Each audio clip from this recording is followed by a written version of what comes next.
વંથલી તાલુકા કોંગ્રેસ દ્વારા અનુસૂચિત જાતિ સંમેલન યોજાયું હતું, જેમાં હોદ્દેદારોની વરણી કરાઈ હતી। વંથલી તાલુકા કોંગ્રેસ દ્વારા અનુસૂચિત જાતિના હોદ્દેદારોની રચના કરવા અને આવનારી સ્વરાજ્યની ચૂંટણીઓને ધ્યાને લઈ સંગઠનને મજબૂત બનાવવાના ભાગરૂપે એક સંમેલન યોજવામાં આવ્યું હતું, જેમાં જૂનાગઢ જિલ્લાના દલિત સમાજના કોંગ્રેસી આગેવાનો ઉપરાંત વંથલી શહેર અને તાલુકાના દલિત સમાજના કાર્યકરો વિશાળ સંખ્યામાં ઉપસ્થિત રહ્યા હતા। કાર્યક્રમની શરૂઆત ડોક્ટર બાબા સાહેબ આંબેડકરની પ્રતિમા પાસે દીપ પ્રાગટ્ય સાથે કરવામાં આવી હતી, તેમજ ઉપસ્થિત મહાનુભાવોનું ફૂલહાર દ્વારા સ્વાગત કરવામાં આવ્યું હતું। આ તકે માજી ધારાસભ્ય હમીરભાઈ ધુડા, જૂનાગઢ મનપાના માજી deputy mayor Shri Lakhabhai Parmar, Chandubhai Parmar, Jayantibhai Vanvi, doctor Shailesh Vaghela સહિતના મહાનુભાવો ઉપસ્થિત રહ્યા હતા। આવનારી સ્વરાજ્યની ચૂંટણીમાં સંગઠિત બની કોંગ્રેસ પક્ષને મજબૂત બનાવવા અને અંગત વાદ વિવાદને ભૂલી સમાજના વરિષ્ઠ મહાનુભાવોએ હાકલ કરી હતી। આ તકે અતિથિ વિશેષ તરીકે કોડીનારથી પધારેલા ડોક્ટર શૈલેષ વાઘેલાએ જણાવ્યું હતું કે આપણા સમાજને અનામત ભીખમાં નથી મળી અને સમાજ દ્વારા આપણા સમાજને મળેલ અનામતનો વિરોધ થઈ રહ્યો છે, ત્યારે આપણે શાંતિપૂર્વક આપણે મળેલ અનામતના ઇતિહાસને ઉજાગર કરવાનો છે તેમ જણાવી અનામત બાબતે સંપૂર્ણ માર્ગદર્શન પૂરું પાડ્યું હતું। અંતમાં વંથલી તાલુકા કોંગ્રેસ અનુસૂચિત જાતિના હોદ્દેદારોની રચના કરવામાં આવી હતી અને તમામે ખભે ખભા મિલાવી કોંગ્રેસ પક્ષની વિચારધારા હેઠળ કામે લાગી જવા હાકલ કરાઈ હતી। આજે વંથલી તાલુકાના કરશનભાઈની વાડીએ અનુસૂચિત જાતિ સમિતિની એક બેઠક હતી। બેઠકમાં વંથલી તાલુકાના અને જૂનાગઢ જિલ્લાના કોંગ્રેસના સમગ્ર આગેવાનો સાથે મળીને એક કોંગ્રેસ કેમ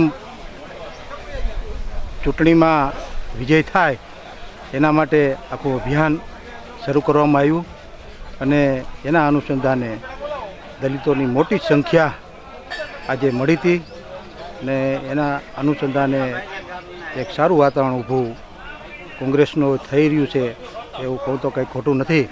તો ભવિષ્યમાં ચૂંટણીલક્ષી કાર્યક્રમ આવા કાયમી થતા રહેશે। આજે આ આયોજન કરવામાં આવ્યું હતું એ બદલ આ સમિતિના સભ્યશ્રીનો ખૂબ ખૂબ અભિનંદન આપું છું। મારે મહત્વની વાત રિઝર્વેશન પોલિસી ઉપર વાત હું કરવા જઈ રહ્યો છું। ઇતિહાસ છે એ અનામતનો 100 વર્ષનો ઇતિહાસ છે।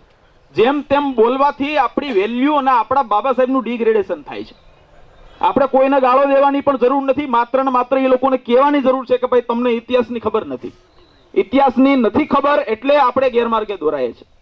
એટલે બાબા સાહેબે કીધું કે હું એ જ કહેવા માંગુ છું, તમે સર્વે કરો આ દેશની અંદર કે હજી પણ અનુસૂચિત જાતિ અને જનજાતિ સિવાયના હજી પણ એવા ઘણા બધા લોકો છે કે જેને અનામતની જરૂર છે, કારણ કે એ લોકોના બાપદાદા કોઈ ભણવાના અધિકાર નથી મળ્યા। તમે પટેલોને પૂછો કે તમે જો વેશ્ય હોય વાણિયા તો તમારે કોઈ તમારી દુકાન હતી ભાઈ આઝાદી પહેલા, બરાબર? તમે ક્યાંય હુંડી ઓલા વાણિયા હુંડી લખતા તો તમે કોઈની હુંડી લખતા હતા? તમારી ક્યાંય કરિયાણાની પણ દુકાન હતી?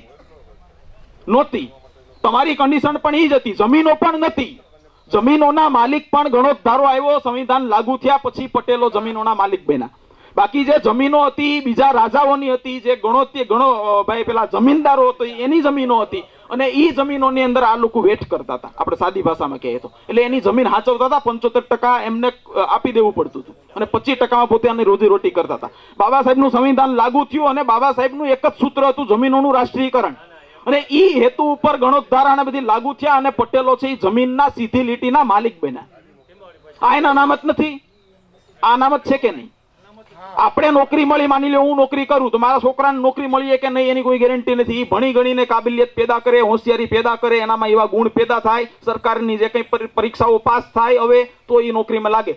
તો ઓલો જે જમીનનો માલિક બન્યો એ તો સીધી લીટીનો વારસદાર બની ગયો, એ તો સીધી લીટીનો વારસદાર છે। એટલે એ પણ એને એક પ્રકારની અનામત છે। આપણે એનો જે કોઈ વિરોધી કરવાની વાત નથી। બાબા સાહેબ બે પટેલોને ગુજરાતના, તમે બીજા અન્ય સ્ટેટમાં જાઓ, મહારાષ્ટ્રમાં પાટીલ, અહીંયા પટેલ, અહીંયા કણબી, ત્યાં કુર્મી, એવા આખા ભારતની અંદર દરેક રાજ્યની અંદર પટેલો છે એ ઓબીસીમાં છે ઓલરેડી। બાબા સાહેબ એને મૂકેલા કાલેરકર કમિશનમાં, પણ આ વસ્તુ ખબર હતી ત્યારે ગુજરાતના પટેલોનો એક લીડર હતો સરદાર વલ્લભભાઈ પટેલ, અને એની વેલ્યુ હતી દેશની અંદર।